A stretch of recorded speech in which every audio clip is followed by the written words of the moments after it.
Last night, President Trump delivered a nearly 2-hour State of the Union address, and it went about as well as you'd expect. We're winning so much that we really don't know what to do about it.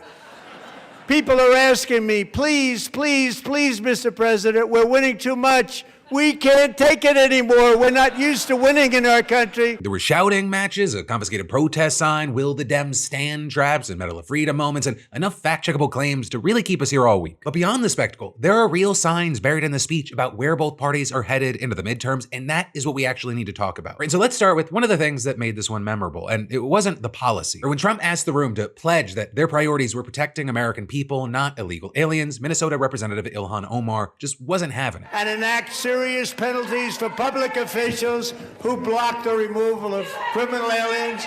In many cases, drug lords, murderers all over our country. They're blocking the removal of these people out of our country, and you should be ashamed of yourself. Well, maybe not clear in the moment, Omar was shouting, "You have killed Americans, you are a murderer." And of course, she was referencing Renee Good and Alex Preddy, who were two of her constituents who were shot and killed by Trump troopers earlier this year. With Omar also later posting that Trump killed two of my constituents and called him a liar. And the reaction to this, it was split exactly how you'd expect. Democrats on the Homeland Security Committee backed her, saying that ICE is killing U.S. citizens, and the coward in the White House has nothing to say. But Speaker Mike Johnson said that Omar and Representative Rashida Tlaib were nearly ejected for heckling. And there was also the situation with Texas Democratic Representative Al Green, who stood in the center aisle holding a sign that read, "Black people aren't apes," which is a direct callback to Trump's post about the Obamas. With that, you had House Majority Leader Steve Scalise swiping the sign on his way in, and other Republicans trying to physically block it from the cameras, with Green being removed early, but not before making his point. When you allow that level of racism to continue, when you tolerate it, you perpetuate it. I refuse to be a part of the perpetuation of this level of racism. And this is why I wanted to confront him up close. And judging by the look on his face, he got the message. And also with this, you had some Democrats just not bothering to show up at all. About 30 members of Congress joined hundreds of people on the National Mall for what they called the People's State of the Union, which was a counter rally featuring Joy Ann Reid, Pennsylvania Representative Summer Lee, and Senator Chris Murphy. And the Republicans, they were predictably not fans of the boycott. Democrats, meanwhile, are going to host, count them, 5 separate counter events, rallies of some sort, they call them, in lieu of tonight's address. It's shameful that they would boycott an address. We don't do that. Meanwhile, inside, Trump was doing what Trump does. These people are crazy, I'm telling you. They're crazy. We're lucky we have a country. With people like this, Democrats are destroying our country, but we've stopped it just in the nick of time, didn't we? Also, one of the more notable segments was when Trump turned to the assassination of Charlie Kirk. My great friend, Charlie Kirk, a great guy, great man. So last year, Charlie was violently murdered by an assassin and martyred, really martyred for his beliefs. Trump also used the moment to call for national unity against political violence. In Charlie's memory, we must all come together to reaffirm that America is one nation under God, and we must totally reject political violence of any kind. Which, I do think that it's worth noting, is an interesting position from a guy who just months ago posted that lawmakers who told military officers to refuse illegal orders were committing sedition, a crime that he suggested was punishable by death. And of course, that's in addition to all the other shit he has said recently and over the years. But then also, on a lighter note, you had Trump bringing out the U.S. men's hockey team fresh off of their gold medal win on Sunday. Right, and their invite ended up being kind of controversial because of the Cash Patel situation of it all. And while most of the team attended, you had 5 players who didn't, though their absences were reportedly unrelated to the president. Though the women's team reportedly turned down their invite entirely. But then one of the big moments with the men's team is that Trump announced the Medal of Freedom for the team's goalie. And that was just one part of many places where Trump was kind of getting his Oprah on, with Trump handing out 2 Purple Hearts, 2 Medals of Honor, and a Legion of Merit before the night was over. Now, as far as the speech itself, given that it was nearly 2 hours long, I cannot unpack every single claim, but there are standouts. Regarding a third term, he said, So in my first year of the second term, should be my third term, but strange things happen. Which, just a reminder, no matter how many things the president says which are untrue, he lost the 2020 election. And no matter how many times he floats it, presidents do not get third terms. That is the 22nd Amendment. But then on tariffs, he said, and as time goes by, I believe the tariffs paid for by foreign countries will, like in the past, substantially replace the modern-day system of income tax. It was basically everyone except the president, I guess, has figured out foreign countries don't pay tariffs. American importers do, and often those costs get passed on to the American consumers. And the idea that tariffs could replace the entire income tax system, according to experts, that's not even close to realistic. Also, on the economy, you had Trump saying, incomes are rising fast, The roaring economy is roaring like never before. A short time ago, we were a dead country. Now we are the hottest country anywhere in the world, the hottest.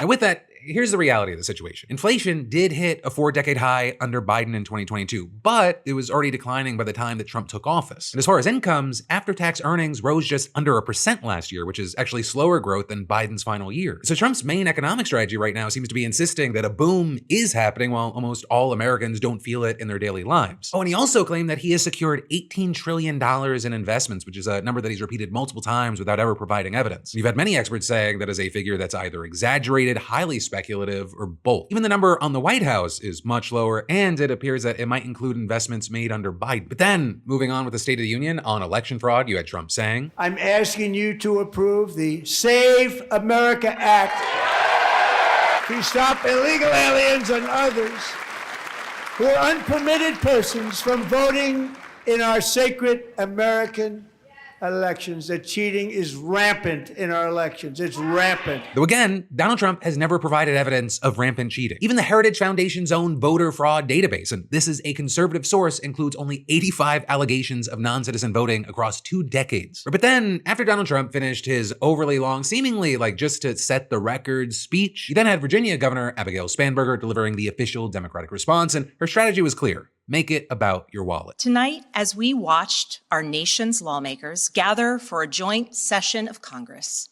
we did not hear the truth from our president. Is the president working to make life more affordable for you and your family?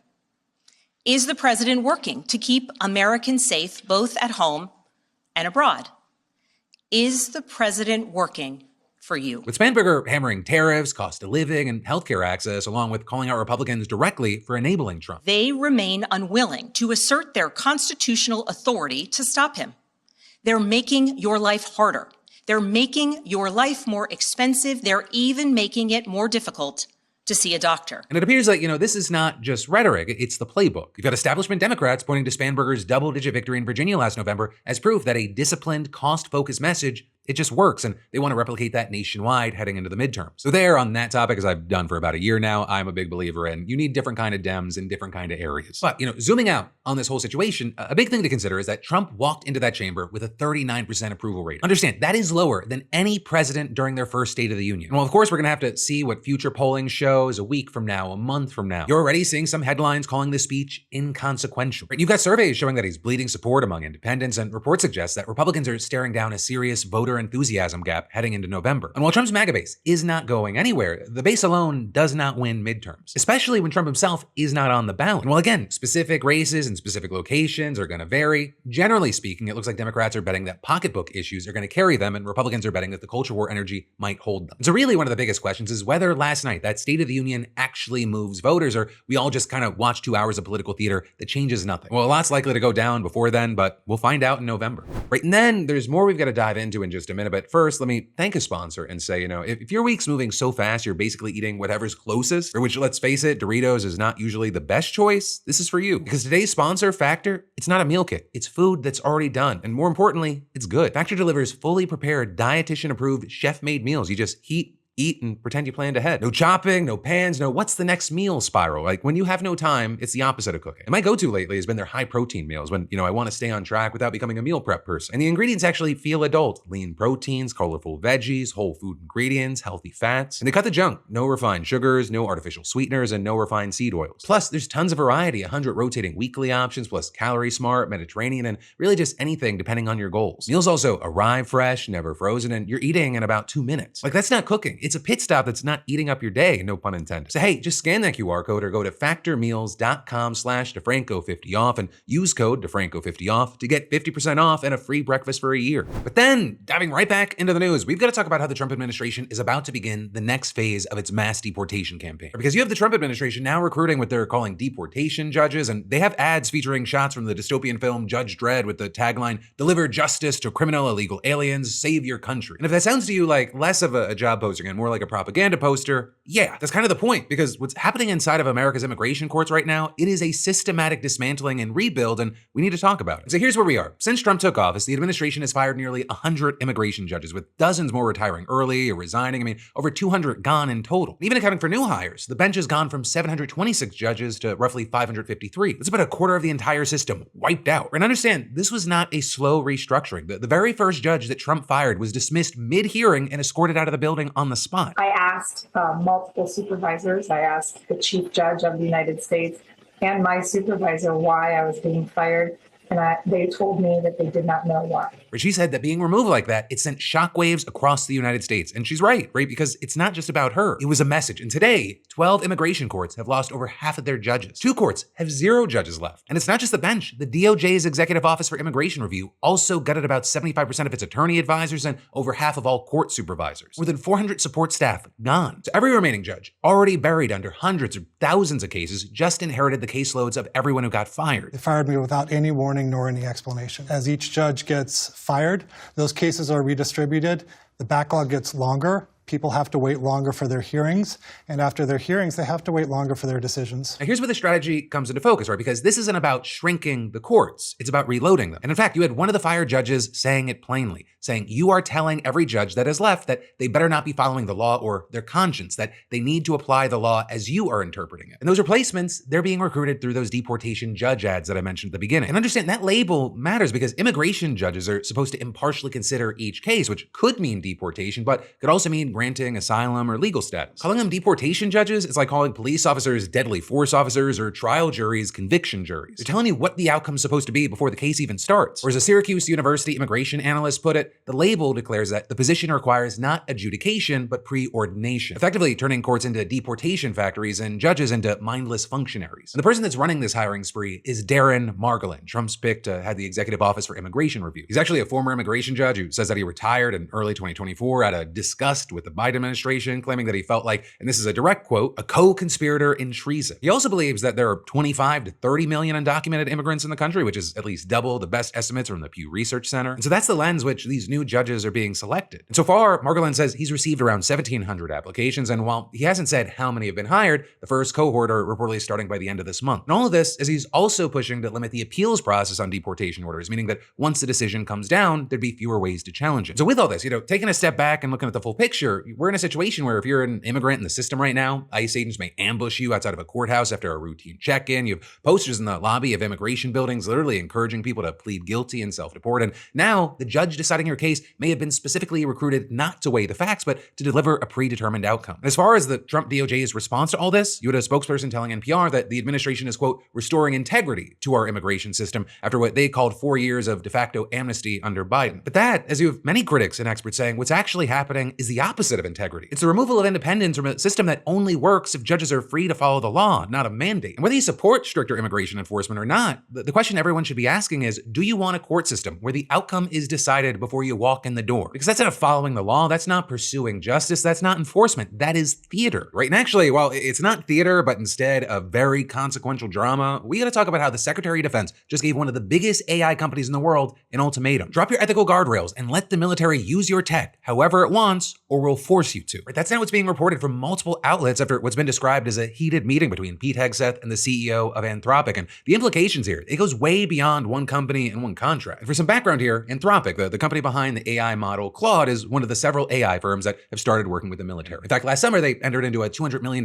pilot contract with the Pentagon. But then in January, you had Hegseth issuing a memo directing AI companies to remove restrictions on their technology and give the military the ability to use these tools however it sees fit. And the argument was that the military should be able to deploy these systems to whatever extent it wants and only be limited by their understanding of the law and not by the guardrails that the companies have built in or the ethical lines that the companies have drawn. And so as a result, the various AI companies working with the Pentagon have had to renegotiate their contracts. And according to sources at the department, Elon Musk's XAI had no problem handing the government a blank check, essentially. Other companies, including Google, are reportedly getting close to similar deals. But Anthropic has reportedly been more cautious, agreeing to loosen some restrictions, but insisting that certain guardrails need to stay in place. And in fact, for months, Anthropic's CEO has maintained both publicly and in private meetings that there are two things that the company just will not allow its technology to be used for domestic mass surveillance and autonomous weapons that operate or may kill decisions without a human in the loop. He's called those uses illegitimate and prone to abuse, and according to sources, he reiterated exactly those sticking points in yesterday's meeting with Pentagon officials. But then Hegseth's response was to give an ultimatum: agree to the DoD's demands by this Friday or face the consequences. And as far as what those consequences actually look like, the reporting there has been a little mixed. Some outlets say that Hegseth threatened to both designate Anthropic as a supply chain risk and invoke the Defense Production Act, which allows the government to effectively seize control of a company's products. You also have other outlets reporting that it's more of an either or between those two options, which actually kind of makes more sense when you understand what each does. Designating a company as a supply chain risk essentially blacklists it, cutting it off from future government contracts and requiring the government to stop using its products entirely. And then invoking the Defense Production Act, it does the exact opposite. It would force Anthropic to let the military use its technology regardless of what the company wants. And so one option is essentially we'll never work with you again, and the other is you'll work with us whether you like it or not. So two very different levers, or I guess maybe more accurately, hammers. And then on top of that, there are also reports that Hegseth threatened to cancel the existing $200 million contract outright, though it's unclear how that would fit into the other scenarios. Now with all this, you have Pentagon officials telling reporters that this ultimatum has nothing to do with Anthropic's guardrails against surveillance and autonomous weapons. But really, not a lot of people trust that. And in fact, you have many experts saying that's exactly what this is. It's an attempt by Trump and his people to punish a company for setting basic ethical standards and refusing to blindly come to heel. And that's also what makes the story, this news, the situation bigger than just one contract negotiation. Because the question it raises isn't really about Anthropic, it's about whether any tech company can maintain ethical boundaries when the government has the legal tools to simply override them. We're in a moment where the Trump administration's pro-AI agenda is apparently too aggressive for the literal AI companies building the technology. And if a firm can be threatened with government seizure of its products for saying, we don't think AI should make kill decisions without a human involved, that should concern everyone, regardless of where you stand on AI or defense policy. But for now, we're gonna have to wait and see how this plays out by Friday, but it is definitely one it is important to watch. This is something that's gotten some attention, but it deserves a lot more. But the next step from that, and actually, finally today, I've got two announcements and a final piece of news we need to talk about. The first being, if you're in the New York City area, you happen to be going to On Air Fest in Brooklyn, we're gonna be there on Thursday, and by we, I mean Alex Perlman and I. We're gonna be doing a live moderated Q&A Thursday morning, talking about crashing out, the podcast space, my show, pretty much anything in front of creatives, fellow podcasters, and industry folks. So if you work in media, you're a business leader, creative, or you just like to hear interesting things being talked about, we'd love to have you. And again, it's Thursday morning. It's at On Air Fest at the White Hotel in Williamsburg. We're taking over the 6th floor lounge in the morning. So it should be great people, great views, a great time. But also I want to say, if you're a fan of this show or you're a fan of Crashing Out, text me at 813-213-4423, right? Join the text line, because I can't give you exact details yet, but this will not be the last time we're in New York City in the near future. In fact, maybe we'll be coming to a city near you, but who knows? Who knows? Well, the people on the text line will know. But then the other announcement is a congratulations, and that's congrats to Paul M., SeatGeek's latest weekly winner, who just scored $500 in tickets to see Miami versus Notre Dame football in the fall. For the rest of y'all, that's right, SeatGeek is still giving away $500 in tickets, and you should definitely enter today if you haven't already. I mean, you could be the next winner and snag $500 towards seeing your favorite artist, sporting event, or play. There's like over 70,000 events to choose from. And all you gotta do is add code DeFranco to your SeatGeek app profile for a chance at the weekly $500 prize, no purchase necessary. But with that said, the final thing that we have to talk about today is that 15 states just sued the Trump administration over gutting the childhood vaccine schedule. And it's happening on the exact same day that the Senate is grilling Trump's pick for Surgeon General, a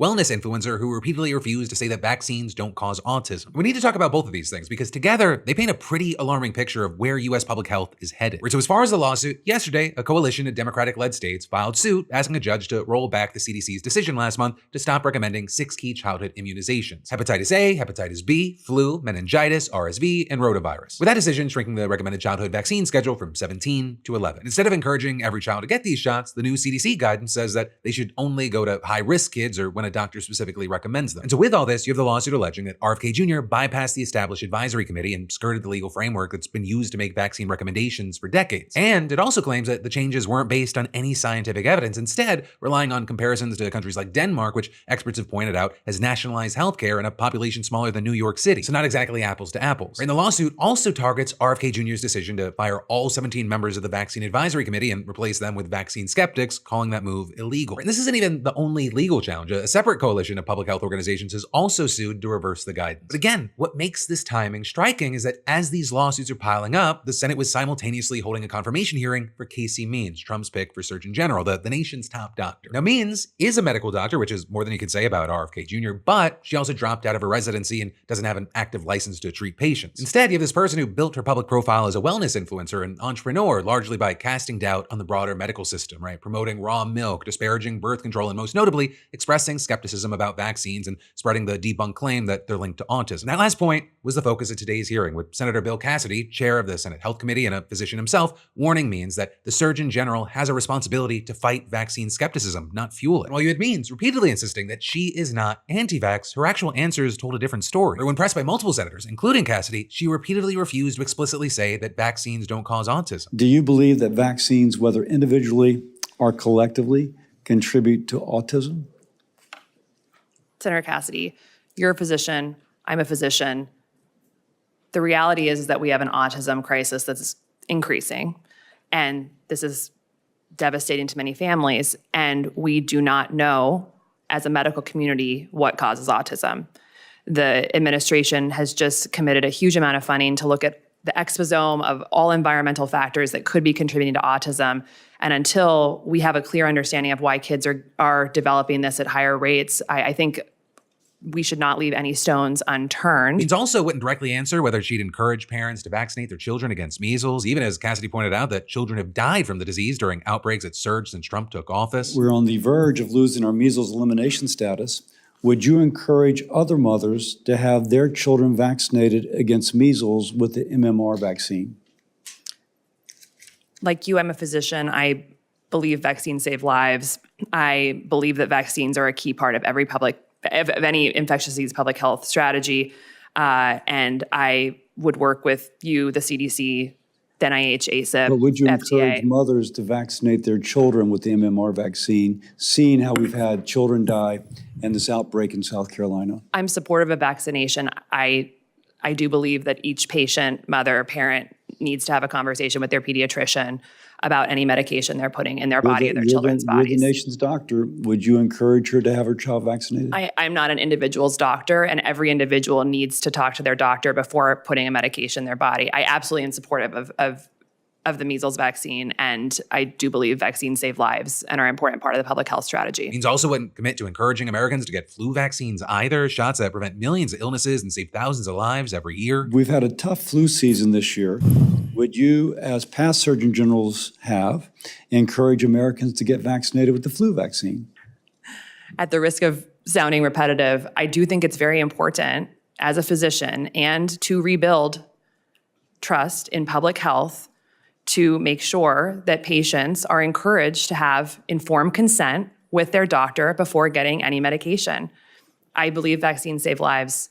I believe they're an important part of public health. I also do not want to not encourage patients to have a conversation with their doctor. And so, here's where we are. The administration gutted the vaccine schedule without scientific basis. RFK Jr. replaced the advisory committee with skeptics. Courts are now being asked to intervene. And the person about to become America's top doctor cannot bring herself to say that vaccines do not cause autism, a claim that has been thoroughly, repeatedly, definitively debunked. And despite all of that, Means is almost certainly going to be confirmed. With the Senate, it's Republican controlled right now. And while a handful of GOP senators have pushed back on the administration's vaccine stance, the odds that enough of them are actually going to vote no, they're slim. These aren't just some simple disagreements about some hypotheticals. The real world impact, it's not abstract here. Measles outbreaks, they're already happening. Parents, they're already second guessing routine immunizations. And the people who are supposed to be guiding the country through public health decisions are either unable or unwilling to state basic medical facts out loud. And hey, even though I and we on this show, we do a fuck ton of research, we also talk to a lot of experts. What I would advise you to do is talk to your pediatrician. The previous CDC schedule, the one backed by decades of research and scientific consensus,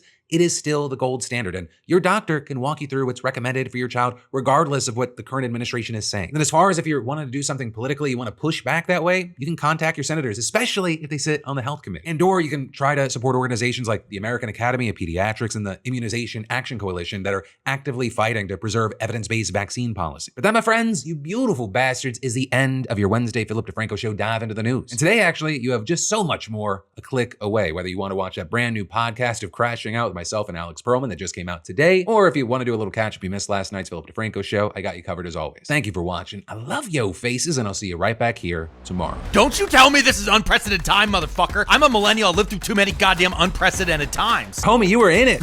You could have done all the stuff you said, and you didn't. I'm sure the Kalshi bets are already in. Let's see, what's the over under 82? Put it at 81. I'll get out hard. I'll get out hard at 81.01. He just fastballed that Star David on him. He's like,